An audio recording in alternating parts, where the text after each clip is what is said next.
You're listening to Inside Real Estate with Irv Tremblay on Newstalk 980. And welcome back, Irv. Thanks for holding through the break. Much appreciated. Thanks, Dave. We're touching on, of course, as we're in the new year now, 2011. December 31st was kind of that magic witching day / hour for a lot of contracts with real estate agents where now the homes, the listings have expired. And it's kind of one of those, we don't want to make it look like we're going to have to wait until 2011 to sell the home. But when I asked you the reason why these listings expire, you said one word, agents. Sure, and I want to make sure I'm specific on that, in that when homes don't sell and they expire, the contract expires and it doesn't sell, and the seller still wants to sell the property, it really is the agent's responsibility, and that's the way I look at it. Most agents don't look at it that way. Now, there is a difference. Sometimes we'll get a listing withdrawn, and there are times where you might have been transferred, the seller might have been transferred to Vancouver and their transfer was canceled, and so they take the house off the market for withdrawn. That's a different story. But when somebody still wants to sell the property, had the property listed for 1 month, 2 months, 6 months, 8 months, and it didn't sell, I really believe it's the agent's responsibility. And over the years, in training agents and talking to agents, many of them don't agree with me. They like to think that it's the market. They like to think it's the weather. They really like to think it is the seller. Well, the seller counted on the agent to direct them and convince them and communicate to them to do the right things to sell the property. So I always say it is the agent, and it's the agent's responsibility. If the house didn't sell, I think it rests squarely on the shoulder of the agent. If I list a property and I list it for the time I agreed to list it for, and it doesn't sell, and it's my listing, it expires, it's Irv's responsibility. I can't say, well, that seller, they weren't cooperative. They left the dog out when the dog should have been in the kennel. The beds in the kids' rooms weren't made. It's your job as an agent to convince and communicate to your seller that those things can cost them a sale. And agents often don't do that, and then they blame it on the seller. Or they're... Is it because the agents aren't strong enough or don't have enough experience or want to be the nice guy or a nice gal as opposed to, hey, here's the reality, here's the facts, based on my professional opinion and expertise, here's what you got to do? Exactly. Well, it's a combination. Often it's training, and we've talked for a long time on this show that there certainly is a lack of training in the real estate profession. It is often the character of the agent and the personality of the agent. We have, many agents that are of that amiable personality, which is a great personality. These are the people that will volunteer to look after your listings when you go on holidays, and they're nice, and they really are that personality that is very nice. One of the weaknesses of that personality type, though, is that sometimes they don't like to say things that are not popular.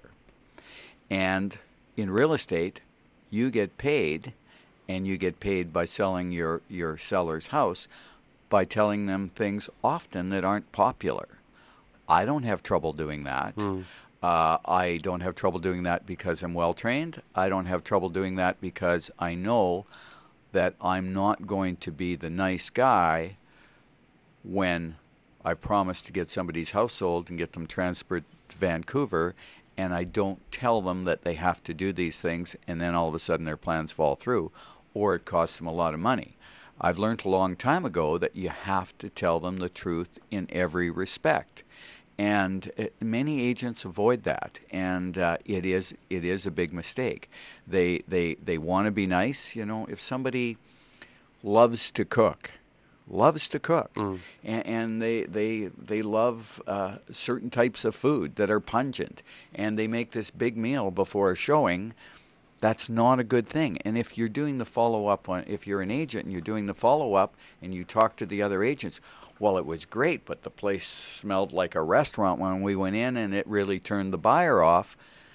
That's a problem, and you have to address that. No, chocolate chip cookies and fresh baked bread, that's still all good, right? Yeah, croissants, whatever. But that is literally one of the small things that people may or may not think about. This is what you get paid to think about when you do your job properly. You make that commission on the end. You do, and you get the seller's home sold. And those are the smaller things.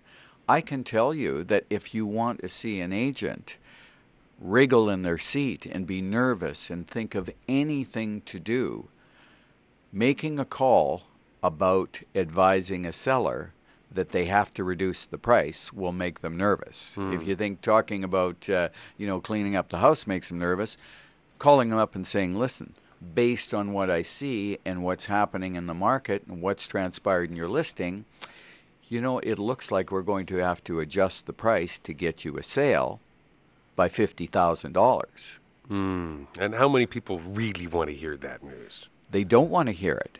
It is your job if you have determined that in the course of the listing. And if you don't do it, that's very poor. And so that's what happens in expired listings.